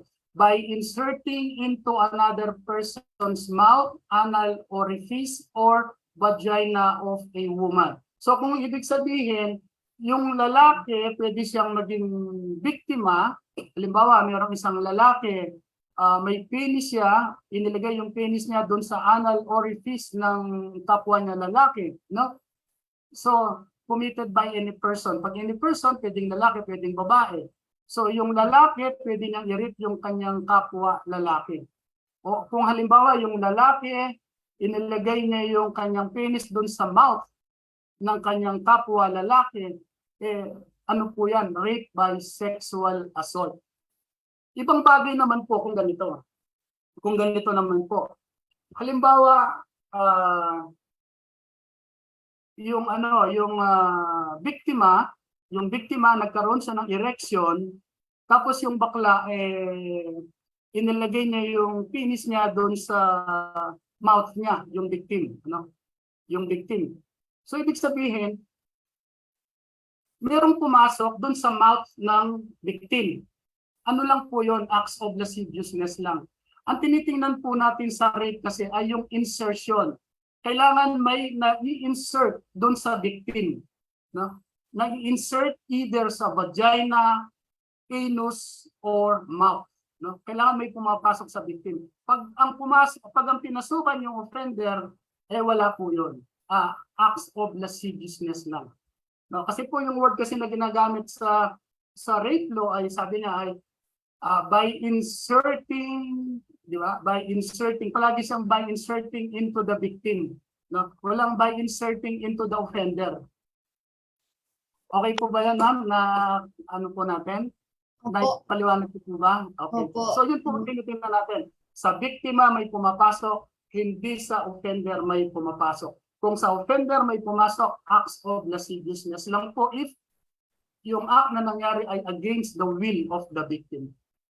Okay, maraming salamat po sa inyong explanation dun sa katanungan po na iyon. Meron pa po tayong mga ilang katanungan po galing po sa ating mga faculty members.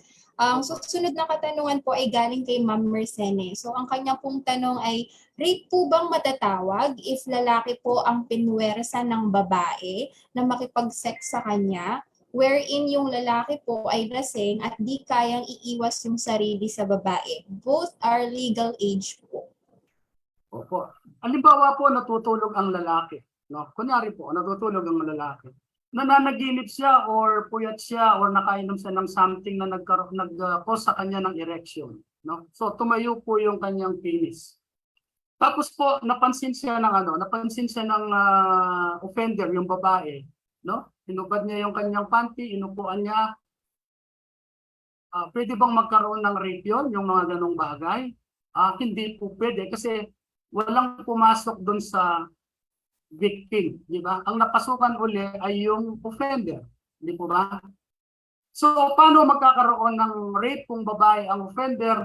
At medyo malabo po na magkaroon, pero pwedeng mangyari na halimbawa, gumamit ka ng object, pinasok, yung object kamukha ng halimbawa yung mga sex toys, no? Pinasok mo dun sa mouth niya against his will, or pinasok mo sa anus niya against his will. So, pwede po magkaroon ng kasong sexual assault or rape. Rape na may bail na sinasabi ko nga po ay 200,000 o pagkakulong ng maximum na 12 years. So, ulitin ko po, ang sagot po doon ay seldom po nangyari kasi wala pa ako na-experience out of my 23 years in the service na merong babae na nagpasok doon sa mouth or anus ng lalaki. Bihirang-bihira po yan. Pero, yung possibility po, pwede. As long as, kasi yung rape kasi na sexual assault, pwedeng object, no?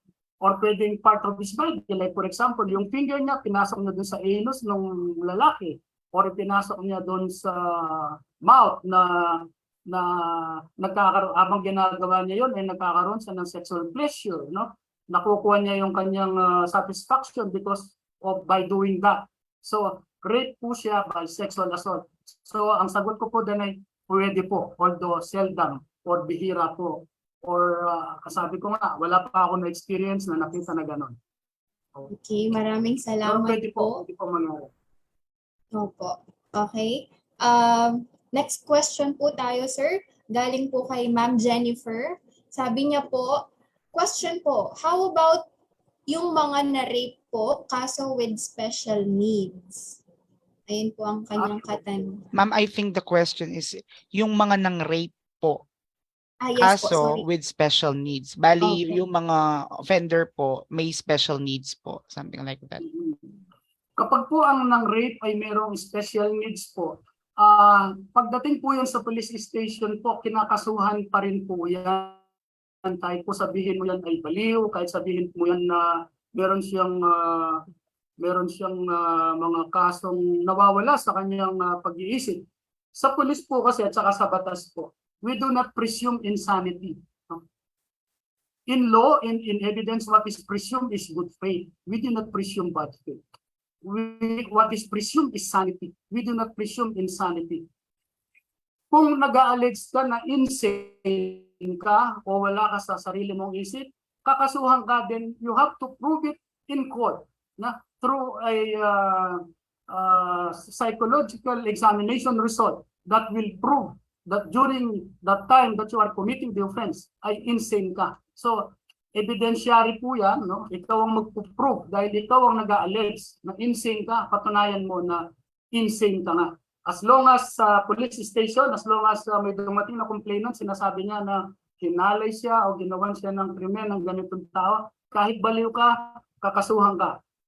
Kakasuhan ka po, bahala ka nang mag-prove na insane ka. Kasi sabi nga po, meron tayong sinusunod na principle sa batas, sabi niya, he who alleges has the burden of proving his allegation. So yung complainant, ina-allege niya na na-rape siya, ipuprove niya na na-rape siya.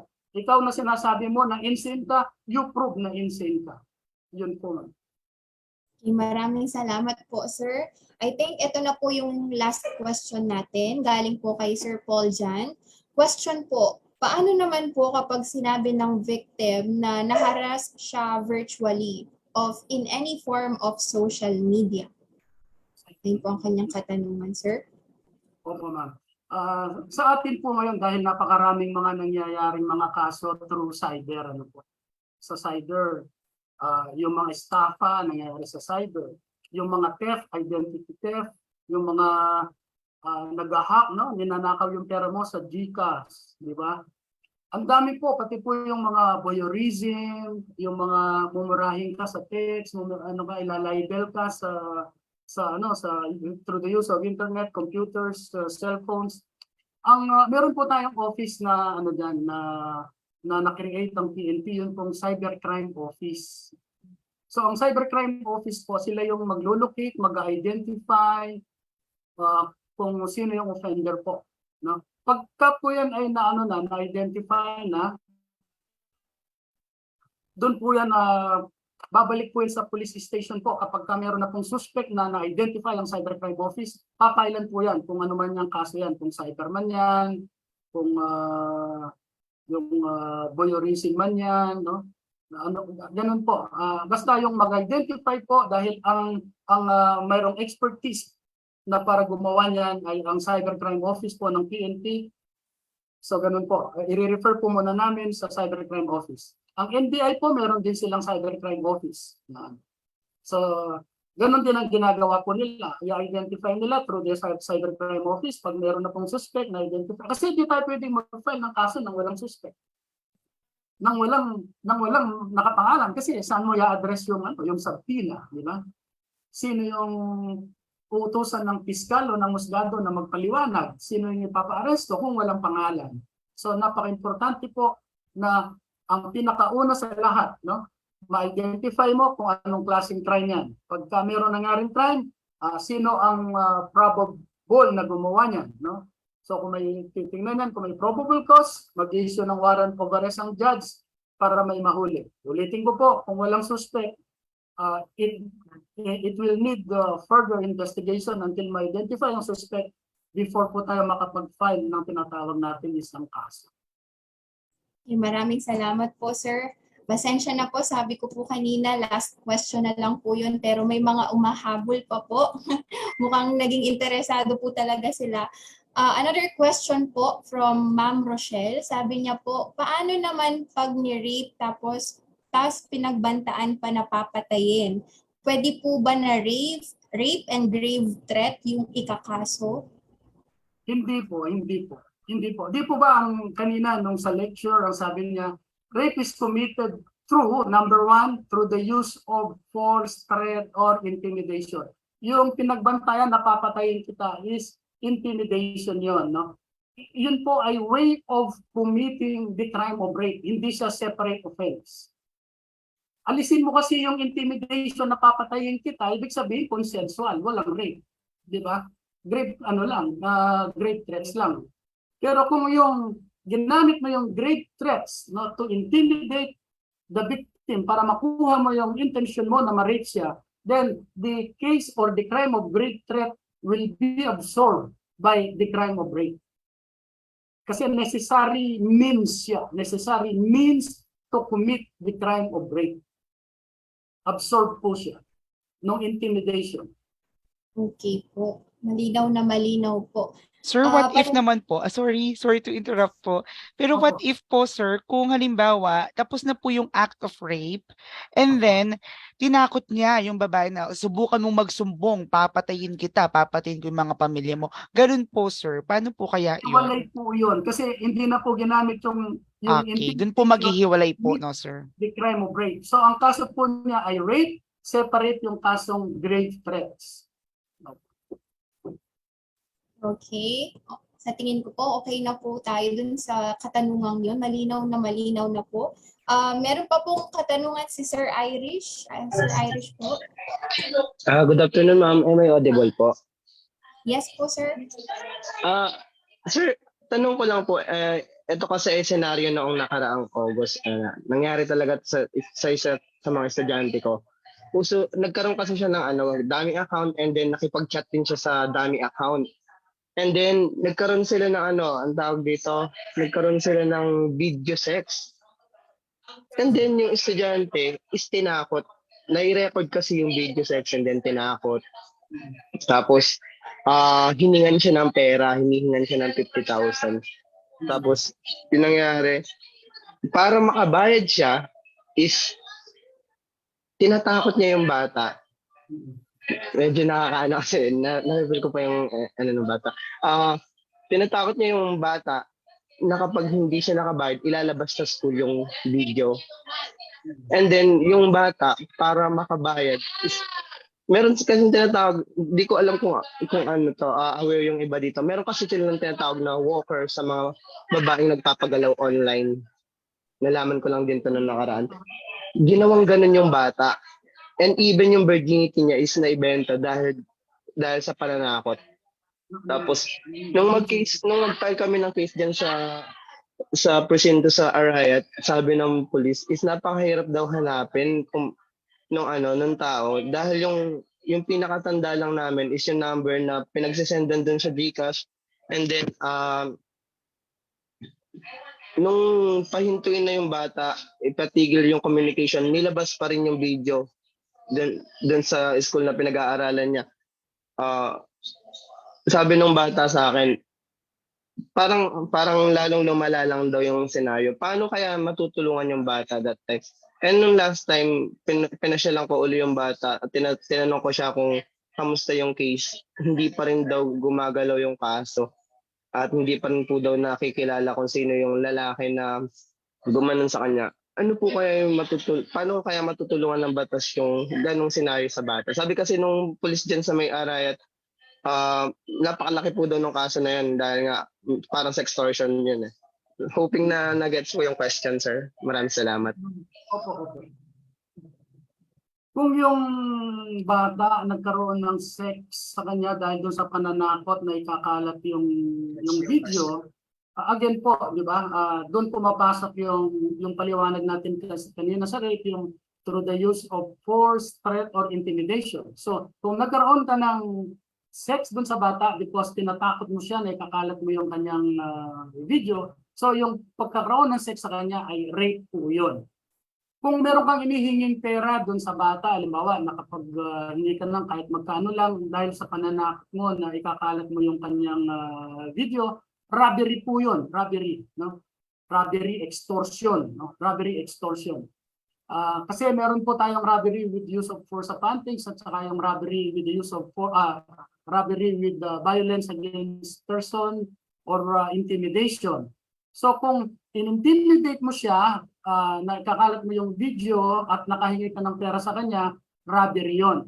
Ang problema po talaga dyan, sir, ay yun pong identity, yung identity po ng suspect. Marami po talaga sa kasalukuyang panahon na nalalaman natin, nababalitaan natin at na-experience natin na may kahirapan po talaga, no? Kaya ang PNP po ay pilit nagsusumika para i-improve yung kanilang mga tools sa cybercrime office po. Yun po. Bumibili sila ng mga ibang mga gadgets, ng mga modernong gadgets para magamit nila. Pero talaga pong may kahirapan po talaga sa ngayon pa. Yung meron din pong mga na-identify pero marami sa inaamin po namin na may ano pa po, marami pa rin po talagang dapat i-improve kasi kamukha nga po ng sinasabi ng situation. Alam po natin yan talagang nangyayari talaga. Ultimo nga po yung mga hackers, dito ba? Yung mga magugulat ka na lang, merong papasok na link sa'yo, tapos pagka-click mo yon, na-hack ka na pala. Di ba? Ang dami po niyan, hindi pa naman din na-identify. So, yung pong problema po ng bata, estudyante na nabanggit po nyo, ay hindi po siya nag-iisa. Talaga pong marami pong ganyan. Kaya napaka-importante po ng ganitong mga webinar. Nasa pamamagitan nito ay na ikakalat natin, na ipapaalam natin na kahit na boyfriend mo pa, no? Kahit na boyfriend mo pa, wag kang gagawa ng mga videos na nag-expose ng mga masiselang part ng katawan mo. Ngayon, kung hindi mo maiwasan yun, wag mo nang isama yung mukha mo na lang. Di ba? Tapos wag mong aminin na ikaw yun. Di ba? O, halimbawa, nag-request ka na, halimbawa, isang private part mo, yan na lang, wag mo nang isama yung mukha mo. O, kasi pag may mukha na, di ba, medyo talagang damage yan pagka nag-awit na ng boyfriend mo at nakikipaghiwalay ka at ayaw niya, gagawin niya yung pang-blackmail sa'yo na hawak ko itong mga sensitive picture mo, itong mga videos na ginagawa natin nung nagsisex tayo. No? Buti yun, ma-identify boyfriend mo, di ba? Pagka ginawa na yun, punta ka lang sa police station, punta ka sa cybercrime office, ano lang yun, entrapment lang po yun. Yung oras na yun na mag-meet kayo, huhuliin na yun. Kasi the crime is being committed in the presence of the arresting officers nga po na police. Ang problema nga po ay yung pag-identify. Opo, talagang pag hindi mo na-identify po, talagang wala kang makakasuhan. So, ano lang po yan, siguro maghintay-hintay pa siya, no? Baka sakali may mas magagaling, may mga magagandang equipment na mabili ang crime lab po. I mean, ang cybercrime office po para po masampahan ng kaso. Pasensya na po pero talaga pong kawawa po yung biktima pagka po hindi na-identify yung suspect. Wala po talagang mapafailan po pag hindi na-identify. Thank you po, sir. Thank you po, Sir Mike. At maraming salamat din po. Meron pa po ba tayong katanungan na gusto niyo pong i-ask kay Police Major Pineda? Okay. So I think po, yun na po yung mga katanungan, no? Again po, thank you very much, Police Major Anselmo Castro Pineda po, no? So at this very moment, we will present the certificates to our speakers for this webinar as a token of recognition for their time and valuable contribution to our webinar this afternoon. So first, let us present the certificate of recognition to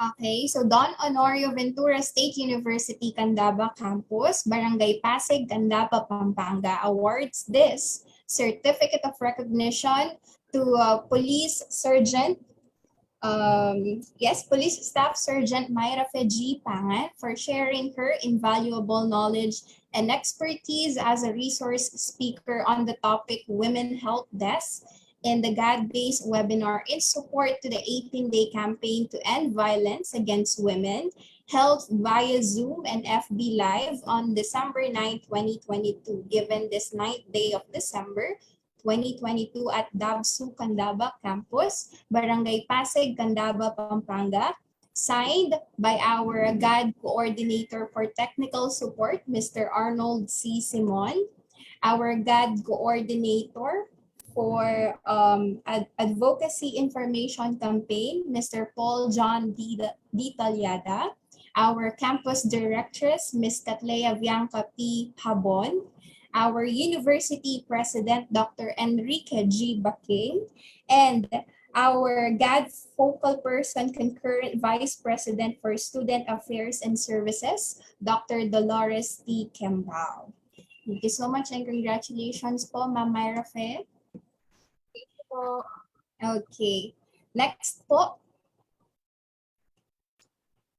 Okay, once again, Don Honorio Ventura State University, Candaba Campus, Barangay Pasig, Candaba, Pampanga, awards this certificate of recognition to Police Major Anselmo C. Pineda for sharing his invaluable knowledge and expertise as a resource speaker on the topic, laws and legal processes for filing a case against domestic violence, abuse, and/or rape in the GAD-based webinar in support to the 18-day campaign to end violence against women, held via Zoom and FB Live on December 9, 2022, given this 9th day of December 2022 at Dabsu Candaba Campus, Barangay Pasig, Candaba, Pampanga, signed by our GAD Coordinator for Technical Support, Mr. Arnold C. Simon, our GAD Coordinator for Advocacy Information Campaign, Mr. Paul John D. Talyada, our Campus Directress, Ms. Catlea Bianca P. Habon, our University President, Dr. Enrique G. Paking, and our GAD Focal Person, Concurrent Vice President for Student Affairs and Services, Dr. Dolores T. Kembao. Thank you so much and congratulations po, sir. Thank you po. Thank you. Okay. So of course, no, hindi po namin palalampasin ang opportunity na ito para hindi po tayo magkaroon ng picture. So I request everyone to please open their cameras so that we can have our photo opportunity. Okay. I will just be the one po to take the photo. I have tatlo pong slides. So please keep your cameras open po at the count of 3. 1, 2, 3, smile. Next page po. Wait lang po.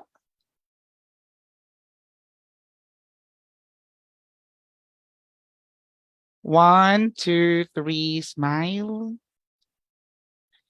Okay, isa pa po. Next page. Wait lang po.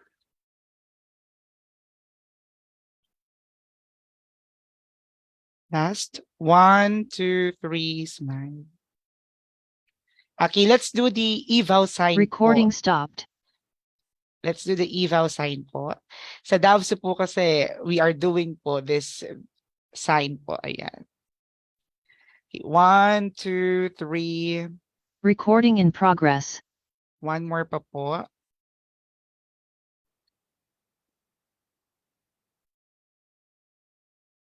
One, two, three. Last po. Wait lang po. Last page.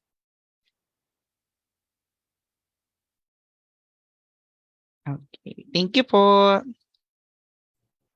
Okay, thank you so much, Sir Arnold, and the rest po.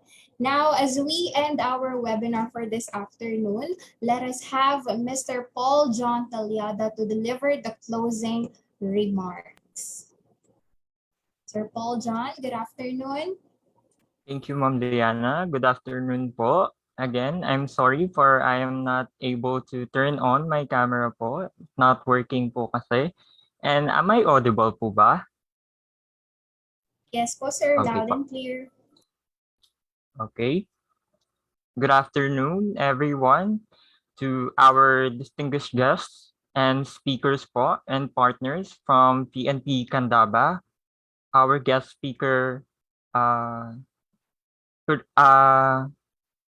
Sergeant Maria Fe G. Pangan, and also Police Major Anselmo C. Pineda, and Police Lieutenant Colonel Karen G. Clark, and members of the faculty, student councils, and to our who made this event a reality. And at first, we could not have foreseen that we have to simultaneously combat in our topic today, which is the violence against women. We had no way of knowing that it would keep women captive in the presence of their abusers, making it difficult for them to seek assistance and flee. Also, right now, we are looking at how violence against women is being replicated online. Cyber violence is yet another example of how we cannot predict the future. Despite creating the most comprehensive document we have on combating violence against women and children, still, we could not anticipate the different ways abusers would use the online sphere to harass and threaten women. And I hope that all of us now have gained the awareness of what we are fighting for, and let us become more vigilant and think of our every action. Today we achieve an important milestone because today we are no longer alone. We are all aware of how significant this moment is for women and children, especially to those who are victims of gender-based violence.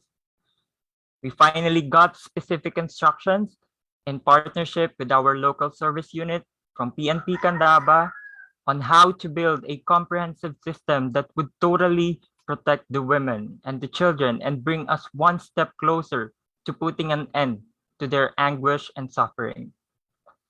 We have been reminded of what many women suffer throughout their lives and of the terrible consequences this has for them and to children. Let us remember that we have learned today and keep it on every agenda that all women and all girls and all children deserve a life free from violence. Despite progress towards women's empowerment, there is still a long way to go. Together, let us not stop making women aware of empowerment. There is still to their potentials and that their right has now become a need of the times. And the government should continue implementing women's awareness in violence against women and children. And this demonstrates how crucial it is to establish a society in which violence against women is not tolerated by schools, the neighbors, the police, or the legal system. And none of us are fortune tellers, and we cannot predict everything that will happen in our laws. So we need to erase violence from our culture, from schools, from workplaces, and from our social media. And with that, thank you for all your patience. Thank you for working with us to achieve this important goal. And I pray you all have a very good day. And it's been an honor to be among such accomplished individuals and to be able to present my perspective before you all. And thank you and godly afternoon to everyone. Okay, thank you very much po, Sir Paul John, for a very meaningful closing remarks. Now, the QR code is already presented in the screen, so kindly scan it through your mobile devices for you to access the evaluation as well as the attendance. There you go po. You will see it on your screen now. So kindly have your mobile devices with you po and scan it. Okay. So I think it's good, no? Nakapag-scan na po kayong lahat. Ayan po. Even the link is already provided in our chat box. So kindly fill out the form for your attendance po. Thank you very much. Okay, now as a sign of love for our alma mater, let us all sing now our Dabsu hymn through this audio-visual presentation.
Okay, so this concludes our webinar this afternoon. Once again, thank you so much to everyone who shared their time to participate, especially our guest from PNP Candaba. I'm sure we all learned a lot of things about the relevant topics that were discussed this afternoon. This has been your moderator, Liana P. Temporada. Goodbye and God bless everyone.